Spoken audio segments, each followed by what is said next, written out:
Capítulo 1. Bordejar a mata inteira, nascer raiz mergulhão para andejar. O ouro de Ouro Preto é o povo.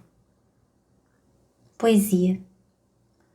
Num bar da cidade grande, o vendedor, de dentro, para a mulher sentada no balcão. Moça, você é de onde? Ah, moço, eu sou de longe, mas meu coração é de mais longe ainda. Georgiana Dantas, 2015. Link do filme Do Riacho à Pedra de Dentro, 2020.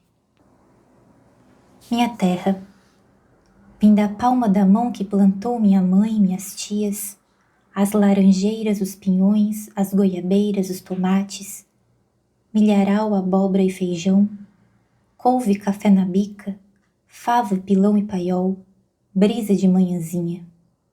A Nina fazendo minhau e no banquinho agachadinha, a avó tirando leite.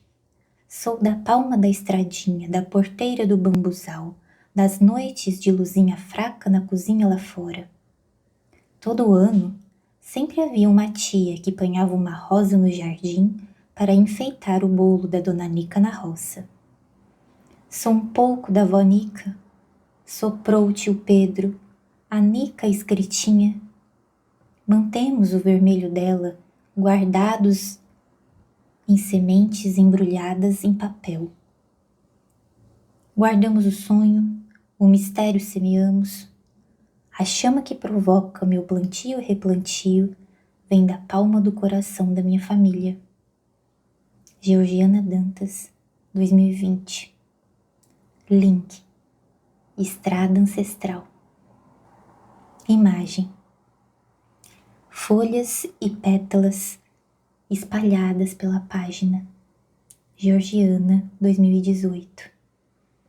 Link. As flores do meu jardim. Música de Dorothy Marques, em erva cidreira. Numa noite sonhei que nascia semente, me desprendia com facilidade do ninho debaixo da terra e voava feito um dente de leão. Nascia das bordas da mata, semente da palma, e voava para cima e para longe, espiralando com o vento. Via do alto a roça plantada por vó Nica e vô Lupércio. Em sonho, experimentava o meu desatino em andejar. Coreografava os redemoinhos que me levavam para longe, como os trajetos da plantação de maracujá que usa as espirais para se ramificar com variações de caminhos, espinhos, bifurcações, como disse Talbert Igor. Conduzida por vó Chiquinha, que me proporcionou construir um campo de imaginação bem cheio de água da bica, voei da palma da mão da minha família e pousei nas bandas do Pico Itacolomi de ônibus, 8 horas de distância. Era um trem na minha cabeça, eu tinha 17 anos. Entre a borda e o Ouro Preto, aprendi a adentrar e transitar entre mundos diferentes. Viajava do sul de Minas, subia, virava curva, descia serra, pronto, já estava em outro mundo no caminho das Gerais. Nessa segunda morada, cheguei crua de diversidade, mas muito fértil por vivenciar com inteireza meu ser caipira. E como escrevi, totalmente criada e enveredada na pedagogia da imaginação de vó Chiquinha. Em Ouro Preto, as pedreiras me acolheram. Habitei chão tão ancestral. Os anos iam passando e as histórias iam se mostrando pelas pedras. O povo ensinava pelos gestos, pelos jeitos de habitar nas curvas da pedra. Em bando, eu aprendia palco, aprendia cachoeira. Da pedra originária Itacolomi, a mina do Chico Rei no Antônio Dias, de onde se ouvia o som preto sincopado dos sinos. Dos festejos de congada da Santa Efigênia, as imagens ancestrais do Antônio dos Anjos. No ateliê de Antônio, manifestos, pinturas, esculturas em lata, poesia declamada, música no vinil, conversa e cachaça. dos Anjos, como era chamado pela cidade, denunciava em suas obras os abusos da vida colonial instaurada naquela terra e romantizada pela intelectualidade branca que habitava as salas de aula da universidade. Ele habitava a poesia da pedra. Na sua arte-vida, anunciava um tempo de amor. Antônio existia boêmio. Se achegava na roda e soltava sua voz. Posso até escutar. Hoje de manhã me vi sorrindo, à toa, de graça, que graça.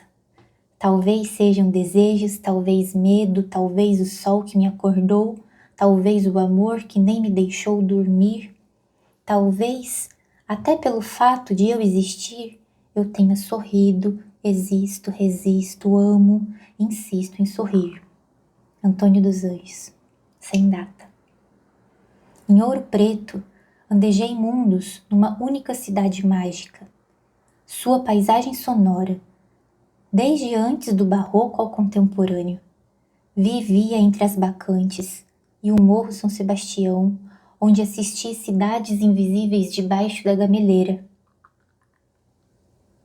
Das plantações de arroz do Japão ao chão da escola pública, do Cine OP dedicado a Glauber Rocha, às sessões de suspense às 23 horas na sexta-feira. Das andorinhas à bauxita. Foi nesse ninho cultural que fui me tornando gente. Nas circunstâncias em que vivíamos a cidade, fizemos acontecer uma universidade expandida, construindo e experimentando a vida pelos teatros, caminhos, ruas e salas de aula. Queredora em mapear corporalmente a região por estrada de terra, procurei conhecer os distritos, ir para o interior do interior. Adentrei o mundo rural pela extensão da UFOP. Participei do projeto Arte Itinerante e estagiei e dei aulas em escolas rurais de Ouro Preto e Mariana. Essas ações foram experimentadas de maneiras artesanais e tecidas no encontro com as pessoas, indo de casa em casa nas comunidades, enchendo a Kombi de crianças para assistir teatro na praça. As oportunidades construídas via universidade me davam autonomia para materializar o desejo de inventar a vida, unindo as pessoas pelas artes.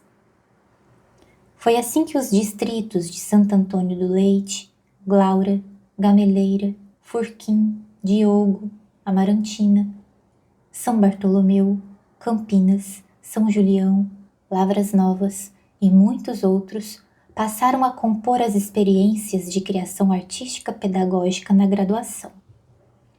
Busquei pelas estradas de chão, vivi pelas trilhas e becos, mudei do bacharelado para a licenciatura.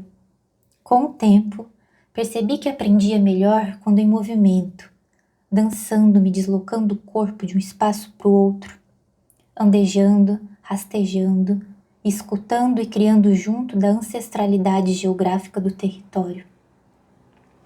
Nessa vivência de profunda presença, está a importância de retornar a casa para reconhecer os saberes que aprendi e valorar a força do povo preto de Ouro Preto e Mariana, que me formaram artista e que mantém viva a cidade profunda.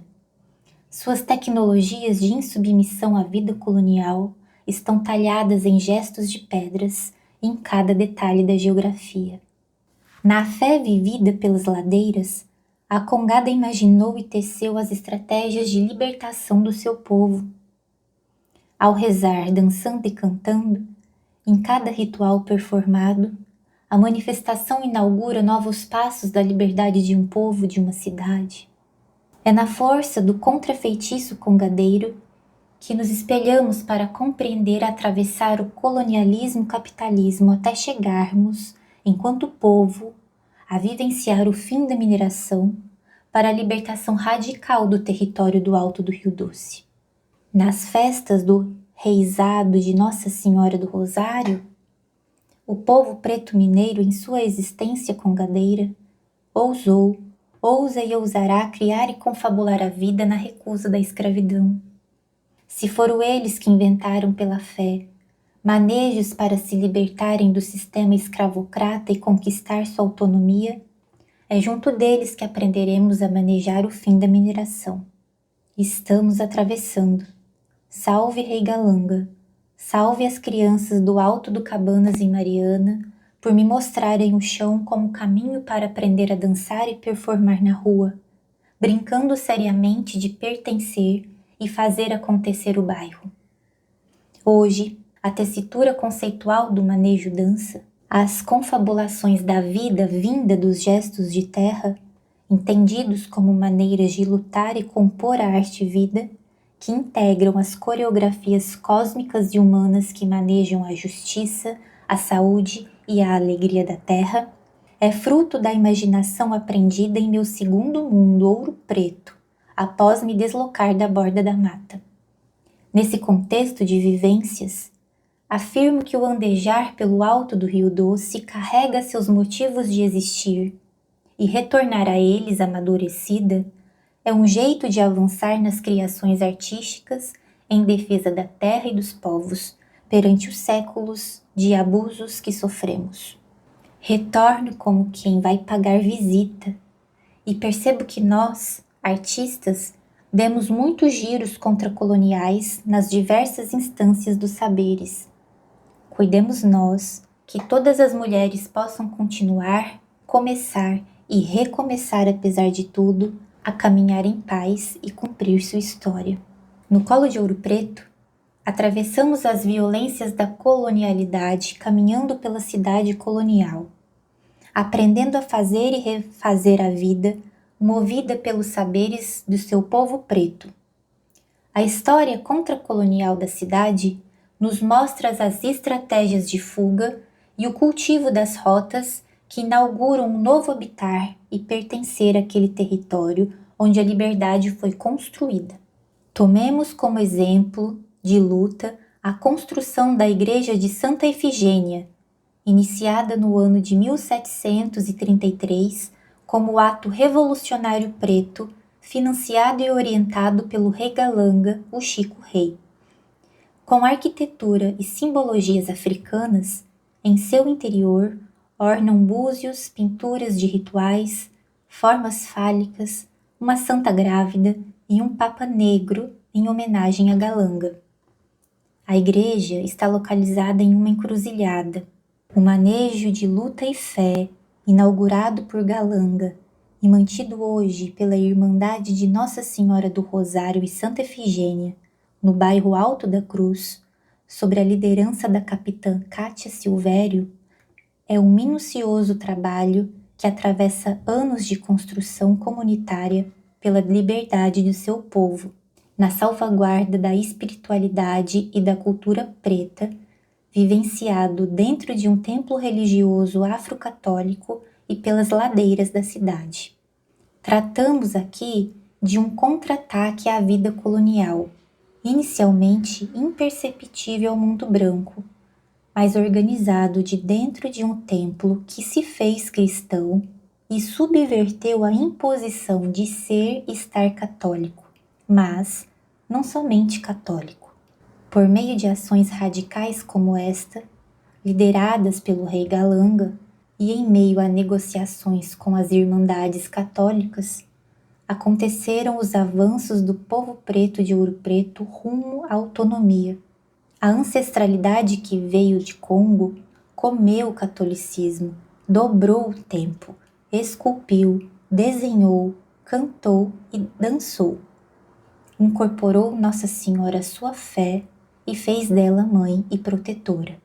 Podemos pensar nesse acontecimento como exemplo de luta que carrega em sua construção histórica o catolicismo popular rebelde, mencionado pelo professor Erastro Felício nas aulas sobre a história política dos povos, proporcionada pelas formações da Universidade dos Povos.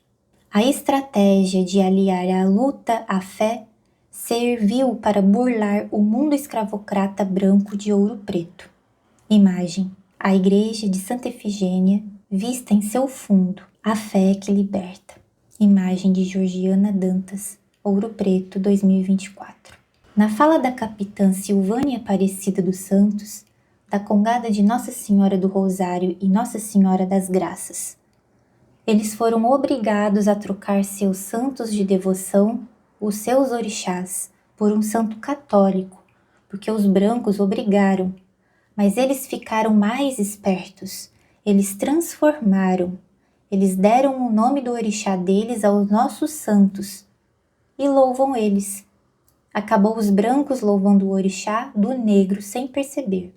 Desde a construção da igreja de Santa Efigênia, as festividades iniciadas pelo rei Galanga, até os encontros atuais dos Congos e Moçambiques nas ladeiras da cidade durante a festa do reinado de Nossa Senhora do Rosário e Santa Efigênia, podemos vivenciar, espiraladas no tempo e espaço, a ritualística ancestral que presentifica em performance as lutas e as oralituras do povo preto pela sua liberdade.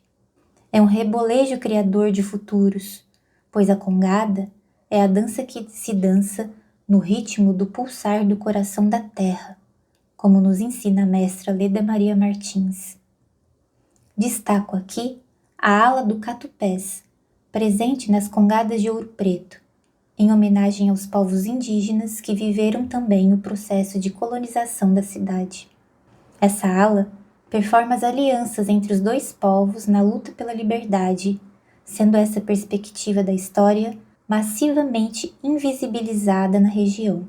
Hoje em Ouro Preto, acontece a retomada do povo Borum-Crem, mencionada mais adiante. Lembramos agora das oralituras da Efigênia Carabina, que entoava seus cantos pelas ruas e fazia da sua voz a nutrição do seu trabalho de base comunitária. Como ação de enfrentamento ao racismo, Efigênia mediava conversas com a comunidade e o poder público, lutava pelos direitos de suas filhas e defendia os sonhos e alegria das meninas negras na juventude. Ela afirmava que o maior patrimônio cultural da cidade é a população ouropretana. Lavadeira, mãe atípica e artista em composição de luta, foi pioneira no movimento negro e feminista popular. Em 2022, mulheres da música de Ouro Preto e região criaram em sua homenagem a bateria Carabina. Posicionamos também a importância das afrografias do capitão Antônio Xisto, junto ao seu congado de Nossa Senhora do Rosário e Santa Efigênia, na comunidade de São Julião. O povoado de São Julião, desde o início da colonização em Minas Gerais, em 1700, vive uma história complexa, marcada pela violência contra a terra e a exploração de pessoas que trabalham nela. Formado em volta das fazendas da região chamada Rodeio, o povoado teve seu nome alterado pela segunda vez em 1948. Digo segunda vez, pois provavelmente, antes da colonização, existia com outro nome, devido à construção da estação ferroviária que passou a cortar o território. Renomeou-se a comunidade com o nome de Miguel Burnier, em homenagem ao engenheiro que criou a obra da estação. As mudanças de nome são apenas uma das violências vivenciadas pela população e pelos outros seres que habitam o território. No chão do distrito de Miguel Burnier se encontra um quadrilátero ferrífero composto por jazidas de minério de ouro, ferro e manganês, altamente manejado de forma exploratória pelas mineradoras. O território tem 177,4 km², ou seja, 17% da área total de Ouro Preto. E o território de Miguel Burnier, apenas 3,4% da superfície do distrito ainda não possui interesse mineral. Ou seja, 6 km² dispersos em área de proteção ambiental e sua sede urbana. O distrito, que territorialmente é o maior município de Ouro Preto e o mais distante geograficamente da sede também, está na frente da arrecadação. Cerca de 43% dos impostos municipais advém apenas do distrito de Miguel Burnier e fundamentalmente da mineração. Akin Uli, 2021. Na trajetória do distrito, voltamos ao ano de 1893, quando foi fundada a empresa Usina UIG. Como analisa a pesquisadora Luana Akinturri, em 1905 a empresa já estava decantada no território, atuando em todas as fases de produção, extração, beneficiamento, transporte e exploração de minério. A usina VIG contava já no ano de 1905 com 373 casas destinadas a seus trabalhadores, onde residiam 334 famílias. As condições de moradia, no entanto, eram bastante precárias. A maioria era de pau a pique com cobertura de zinco. Em 1913, residiam cerca de 2.000 pessoas nessa vila operária. Assim como em diversas outras vilas operárias criadas no país entre o final do século XIX e o início do século XX, a empresa procurava moldar diversos aspectos cotidianos em seus trabalhadores. O controle social era rigoroso, com interferência na vida religiosa, escolar e no lazer dos funcionários. Na vila também havia serviços médicos, farmácias e um armazém de alimentos. Em geral, era permitido que os operários mantivessem pequenas plantações nos quintais de casas ou em glebas pertencentes à empresa nas imediações. O trabalho na empresa, majoritariamente masculino, era realizado em turnos de 24 horas, incluindo os fins de semana e feriados, com exceção da Sexta-feira da Paixão. Akin Uli, 2021. Os trabalhadores e suas famílias, em sua vida cotidiana conjugada entre interiorização e resistência às formas de dominação da empresa, apropriaram-se daquele espaço e forjaram laços de identidades e transformaram Miguel Burnier numa vigorosa comunidade comunitária. Akin Uli, 2021. Com a morte do empresário Vig, a usina passou a ser dirigida por sua esposa. Em 1940, a empresa foi adquirida por uma nova organização e teve seu nome alterado para Mineração e Usina Vig. A partir de 1950, o controle acionário passou à Siderúrgica Barra Mansa e nos anos de 1970, às indústrias Votorantim. Com a frequente mudança de donos neste período, ocorreram violências em relação à desapropriação da terra da população. Com o fim das atividades da Siderúrgica Barra Mansa e o fechamento da estação ferroviária, o município se viu isolado. 11 anos depois do fim da siderúrgica, a Gerdau começa a explorar minério de ferro no território, mas sem o intuito de construir alguma relação com a comunidade. Ao contrário, a empresa elaborou projetos para que a comunidade abandonasse o distrito. Nos anos 2000, o distrito viveu um grande êxodo rural. De 5.000 habitantes, hoje restam pouco mais de 600. Ruas, casas, capelas e memórias foram destruídas pela Gerdau. Hoje, para se chegar ao distrito, é preciso se identificar na cancela da mineradora. O efeito da mineração da Gerdau foi avassalador e dividiu a comunidade em dois lados. Um que defendia a permanência e a cultura do lugar e buscava restaurar aquilo que foi vivido, e outro que queria o fim de Miguel Burnier, ceder suas terras e ser indenizado pela empresa. A construção de uma barragem no distrito se tornou um pesadelo para a comunidade e uma tragédia se avizinhava. As fortes chuvas de 2011 fizeram a barragem romper e levar a estrada de acesso à igrejinha com a mata nativa. A lama tóxica foi direto para os afluentes do rio Paraopeba e o caso não foi noticiado pela mídia. Os danos ambientais vão além do rompimento da barragem. Durante a mineração de ferro, as mineradoras retiraram águas da área em exploração, provocando o rebaixamento do lençol freático e, consequentemente, o secamento dos córregos e nascentes. Brasil de Fato, 2021.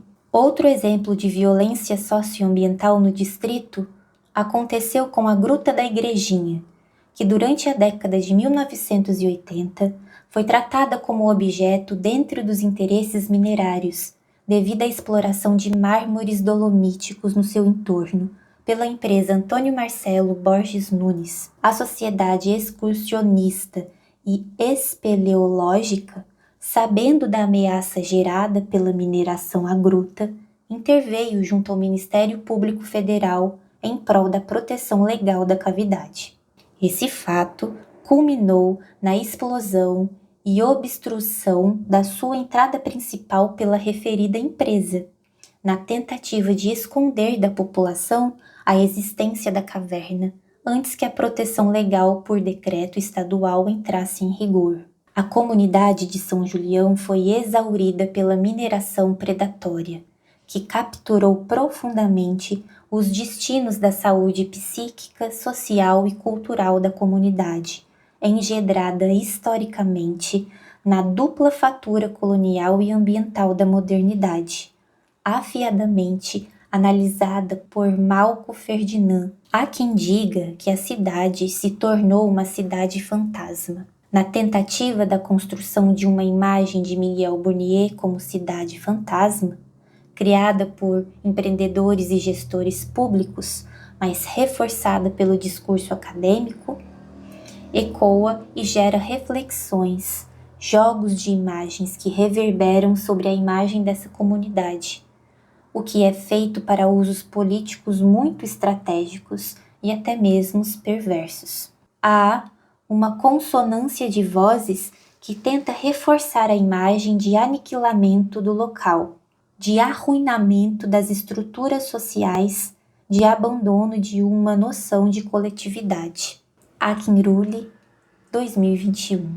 Se por um lado há forças a favor do aniquilamento da comunidade, por outro, há uma força resiliente que resiste sobre a intersecção do compromisso com a fé e a ancestralidade. Como já mencionado, essa força é congadeira e se chama Capitão Antônio Xisto, do Congado de Nossa Senhora do Rosário e Santa Efigênia de Miguel Burnier. Seu Antônio Xisto completou 90 anos em agosto de 2025 e ainda tem sua residência no distrito, mas não mora lá. Seu trabalho de liderança comunitária e espiritual se concentra em deixar vivos os ensinamentos do Congado guiados por Nossa Senhora do Rosário.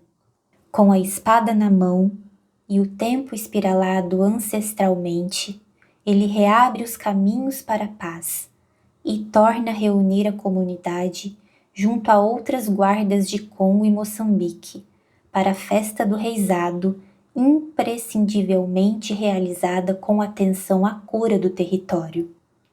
É assim, por meio da construção de um novo sentido para Miguel Burnier, que ele maneja a paisagem com canto e dança para compor a vida em comunidade, que, preenchida pela memória e pela história, reconhecem naquele espaço um lugar comum. Imagem: o capitão Antônio Xisto está vestido de branco e na sua cabeça o seu capacete com fitas coloridas. Ele está de perfil e olha para o horizonte. Capitão Antônio Xisto na festa de Nossa Senhora do Rosário em Miguel Burnier. Imagem da reportagem Miguel Burnier. A cultura resiste em meio aos desafios do êxodo. Jornal Lampião, UFOP 2023. Seu Antônio Xisto reinaugura cada saída da sua congada, manejos ancestrais que vislumbram o fim da mineração e da libertação da terra. Em sua fortaleza, seus movimentos são de encanto e fé. Ele canta, dança e faz circular com o congado a regeneração do território. Imagem: uma bandeirola rosa, com a poesia escrita. Tenho me dedicado a galgar pedras, a entrar de banda em cavernas escuras e tentar me deslocar mesmo sem luz. A lida me fez decidir e eu escolhi o enfrentamento. Toda a geografia me parece dura e nunca percorri. Está dentro de mim mesma, eu não desenhei um mapa, nunca consegui projetar longas trilhas. No entanto, a orientação é clara. Seguir por onde seja a minha própria saga. Manuel Lua Cheia, 2015. Continuemos o trabalho de Rei Galanga, Efigênia Carabina, Capitão Antônio Xisto, Capitã Cátia Silvério, no sentido de cuidar de um povo, cuidar de uma terra e construir um território liberto.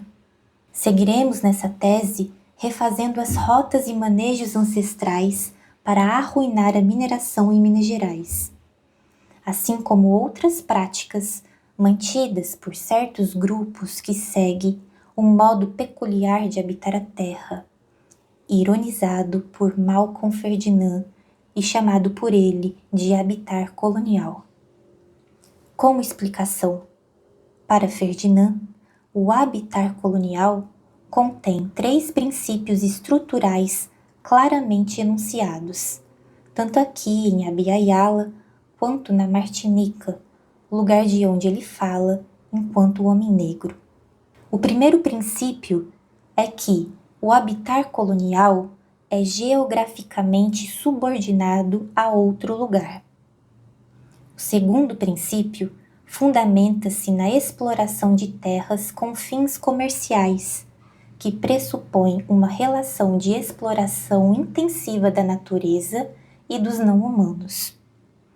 O terceiro princípio é o autericídio, ou seja, a recusa da possibilidade de habitar a terra na presença de um outro, de uma pessoa que seja diferente de um eu, por sua aparência, seu pertencimento, sua crença.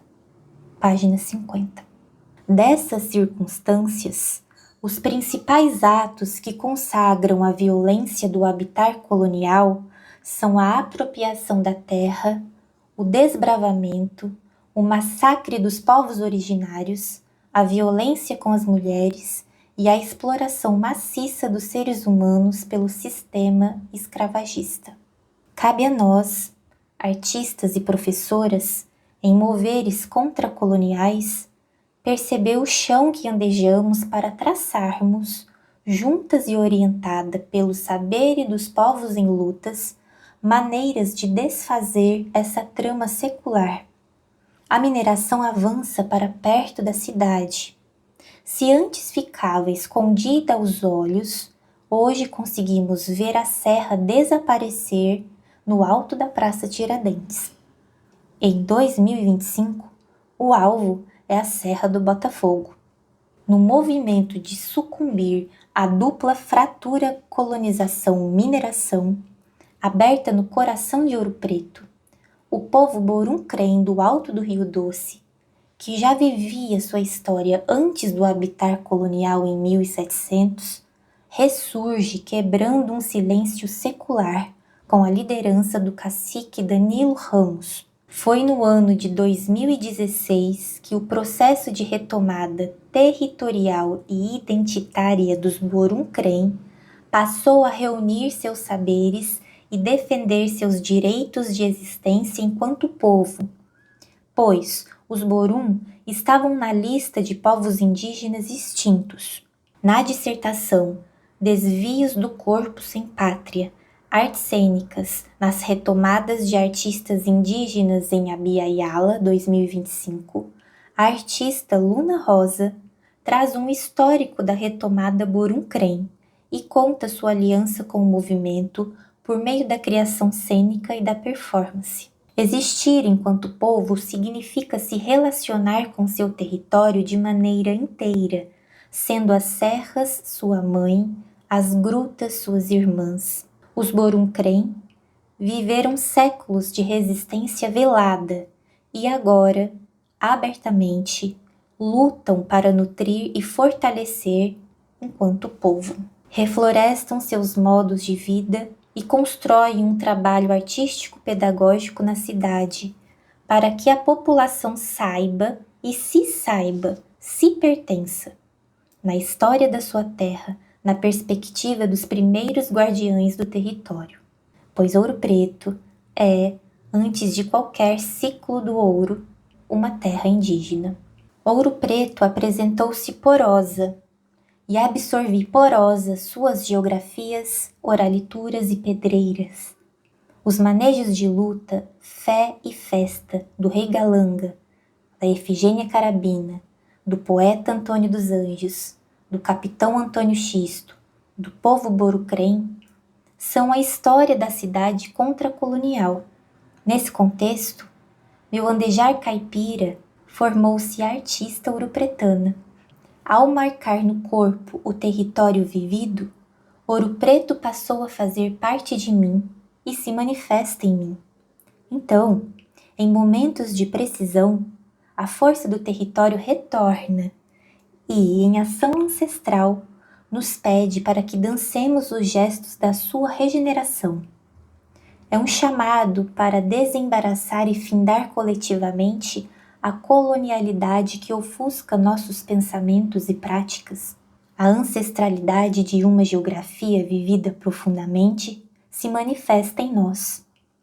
Nos fundimos em certa medida para operar como corpo-veículo, geografia, ancestral, andejante. Aqui, percebo uma devolutiva em resposta à amplidão da vida e magias vivenciadas. É a continuação da magia. Dessa maneira de andejar pelos territórios, invoco aqui a importância do encontro com a artista Nara Córdova, Andeja dos Ventos. Já em Salvador, em 2018, Nara me adentra na fé congadeira pela dança das corta-ventos da capitã Maria de Lourdes e Marcele Cristina, avó e neta da banda de Congo da comunidade quilombola de Airões, zona rural de Viçosa, Minas Gerais. Aprendi com Nara, que aprendeu com elas, o poder dos ventos para nos deslocar, abrir os caminhos e cortar o mal dançando. Aqui na tese, sigo Andeja como Nara, compreendendo e experimentando éticas do movimento pelos manejos danças de fé e de luta que irei compartilhar. A metodologia de chão nasceu raiz forte nas bandas do Pico Itacolomi e segue em deslocamento, mergulhando para a Bahia. O caminho da artista é andejado. Percorro os territórios pedindo licença e aprendendo manejos antigos com os povos. Chego na Baía de Todos os Santos, em Salvador. Me interioro na Chapada Diamantina, no Riacho das Palmeiras. Adentro a cabruca radical do assentamento Terra Vista. Retorno à borda da mata inteira. Cultivo mudas, sementes, relações, performances. A grafia desse trajeto é o corpo vivido e nutrido de saberes, compartilhado pelos manejos danças e pela pedagogia do chão, no movimento de plantios com avanços e retornos sem início, meio e fim. Seguimos na travessia. Ô vem do mar, ô vem do mar, ela é Nossa Senhora. Ela é a mãe de Deus, ela é a mãe do negro, é a santa que todo mundo adora. Imagem: duas mulheres na Baía de Todos os Santos, com a cabeça para a água, voltada para a imensidão do mar. Água na cabeça. Georgiana Dantas e Nara Córdova espiralando em água na cabeça. Praia da Gamboa, Salvador, 2018. Imagem de Renata Dourado.